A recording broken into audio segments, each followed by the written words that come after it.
So रातिको 11:50 भइसकेको छ। सो भोलिको लागि प्रिपरेसन सुन्दैछ हाम्रो चाहिँ, अनि रेडी गर्दैछौँ। बिजुवालाई आर्टिकल चाहिँ गर्दैछ, तयारी हुँदैछ भाइ कल के लिए। फिर बस जस्ट प्रिपेयरिंग आवर स्टार्ट। 12:30 हो रहा है, बंदी सोने नहीं दे रहा है यार। पैकिंग चल रहा है अभी भी स्टिल। रेडी अहिले चाहिँ काम यस्तै चलिरहेछ। सो भोलि मर्निङको लागि सब रेडी भइहालेको छ, सामानहरू all packed.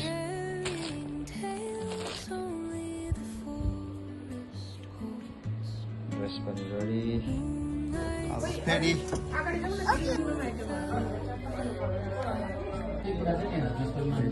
Thank you. Kamala, so कस्तो लाग्यो प्रडक्ट? खुसी लाग्यो? Okay, happy shopping. अनि फिडब्याक सेयर गर्नु, ओके?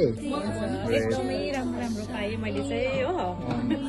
अनि मैले जोरथाङमा पनि धेरै खोजेँ हो, तपाईँहरूको इन्स्टाग्राममा हेरेर चाहिँ म यहीँ किन्छु भनेर चाहिँ सोचेर आएको दसैँको सपिङ गर्नु। Thank you so much.